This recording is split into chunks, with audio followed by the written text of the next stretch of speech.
ئێستا باسەکەم لەسەر باسی پرۆتینە. پرۆتین زۆر ضروریە بۆ مناڵ، بۆ لاوەکان، بۆ ئەوانە عمران لە 25 کەمترە و هەروەها تەمان بۆ خەڵکێکی تریش بۆی نوقسانیەکانت پڕ بێتەوە، بۆ ئەوان بۆوانی کە خوڵخوار 25 بۆ گەشەی نەشونمایانە.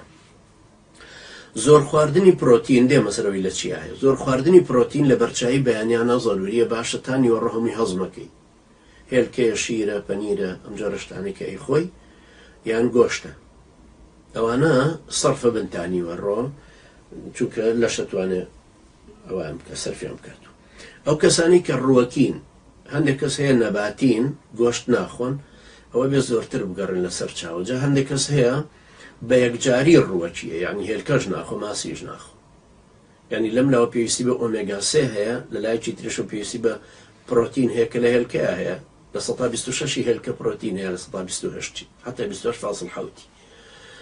ئەمە یا لە تونە فیسکە هەیە، تونە قوتوی ماسی قوتووە بچووکە خڕێکی ئەوەندێ هەرزانی شعادەتەن چکە زۆر ئینتاجەکرێت، ئەوەش لە 126 پرۆتینە، یعنی هەر 100 غرام 26 غرامی پرۆتین. زۆر ئەوە لە ئەو مادانن کە دەوڵەمەندن. بەڵام هەندێک کەس لەبەرەوەی کە ڕووەکین هی ماسیش هەر ناخۆن و ئەوەی لە هێلکە، ئەوەی لە مریشکیش بۆ تەوان هەر نایخۆن، نە گۆشتەکەی نە هێلکەکەی. گۆشت سەرچاوی سەرەکی پرۆتینە، گۆشت. دووهەم شیرەمەنیەکان، هەروەها هێلکە، شیر، پەنیر، ماست، ماستاو. جا سەیرەوەیە کە شیر چەنی پرۆتین تیاابێ، ماست 3 ئەوەندەی تایە کە کردت بە ماستاو زیاترەکە. بەعزەشت هەیە ئاوایە تەماتە بە تەڕی بە وشکیەکە منفعەتی 3 بەرابەری تەڕیەکێ. لە کوردستانی خۆمان کاتێکە تەماتە وشکەکرێ، باینجان وشکەکرێ، دوایی لێ ئەنرێتەوە، ئیسیفادەکەی زۆرترە وەک لەوەی کە بە تەڕیە خوڕێ. هەنجیری ژوایە.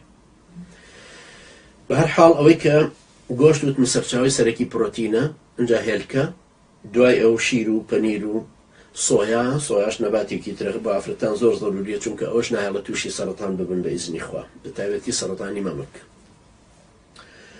پرۆتینی تا پرۆتینە زیاتر بێ ئەبێ بە گلوکۆز ئیسیفادەی باشتریە بێ. پرۆتین سەرچاوی هەر نۆ ئەسیدەکەی، ئینشاڵڵا دێمە سەر باسی نۆ ئەسیدەکەش.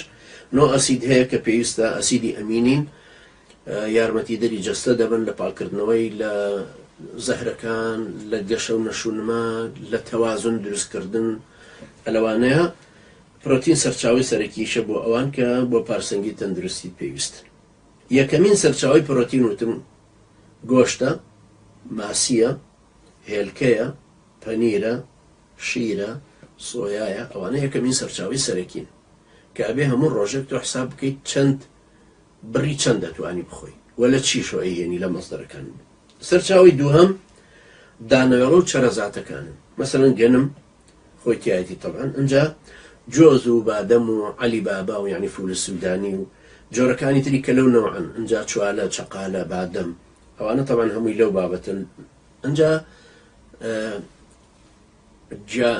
بەرهەمە خڕەکان، پاقلە، فاسۆلیا، لۆبیا، نۆک، نیسک، ئەوانە هەمووی سەرچاوی دووەمی پرۆتیناتن کە زۆر ئیسیفادیان هەیە. ئەوانە هەندێک لەوانش تەبعەن وەکو بەزالیا و لۆبیا و ئەوانە لەو ئەسیدە نۆ ئەسیدەکەی کە باسیشم کرد، ئەوەش دیسان لەوانە هەیە. گرنگی پرۆتین لەوەشایە کە بڕێکی زۆری چەوری تایە کە زۆر بەسوودن بۆ پاراستنی دڵ و مێشک و بیرکردنەوە و دوورکردنەوە لە شێرپەنجە و لە سەکتە و لەوانە.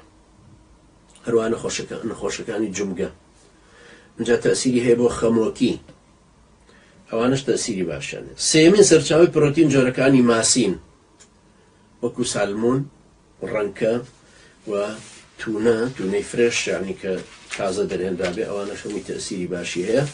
تەبعەن ئەوەی کە فرێشە بڵێن تازە گیراوە، نەکی قوتوو، دائیمەی قوتوو، مەوادی قوتوو حەدە الئیمکان لێ دوورکەوەرەوە. تۆ کە پاقلە بکڕی بتوانی بە کیلۆ بیکڕی، مەڕۆهی قوتوو بکڕی، باهی قوتووەکە هەرزانتریش بێت، چکۆ مەوادی حافیزەی تایە.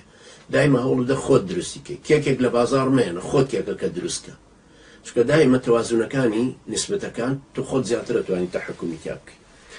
چوارەمین سەرچاوی پرۆتین بریتیە لە مریشک بەبێ پێستەکەی. و ئەو کەسانی کە لە ڕی بەرنامەی لە ڕیان هەیە، واتە بۆ ڕەشاقەتی خۆیان ڕێجیمەکەن، پێویستە زۆر دوورکەونەوە لە مریشک لە ڕانەکەی یا لە پێستەکەی بەتەکی دەبێت پێستەکەی زۆر لێ دوورکەونە سنگەکەی بە وشکی دەتوانن بخۆن. سەرچاوی تر هەروە وتمان ماستیش هێلکە ماست ئەوانە هەموو جۆرێکی پەنیری سپی کوردەواری خۆمان بێ جا هەندێک نازانم ئێستا ماوە یان نا لە کوردستان بە تایبەتی لە هەولێر پەنیری پێستە هەبوو بۆنەکەی ناخۆش بوو بەڵام پەنیری پێستە زۆر ئیسیفادەی لە پەنیرەکانی ترێ پەنیری سپی کوردەواری ئیسیفادەی زۆرترە لەو پەنیرانەی کە ئێستا ئینتاجەکرێن و چکەوانە جۆری ڕۆنەکەی کەتیایەتی مهدرەجی پێوترێ بەڵام جۆری پەنیری ئاژەڵیەکەوە لەو هەر هی ئاژەڵیە بەڵام جۆری پەنیرە سپیەکە کاریگەری زۆرترە ئەوانەی لە وڵاتانی ئەوروپا شەژی نەتوانن ئەوانە زیاتر جیا بکەنەوە.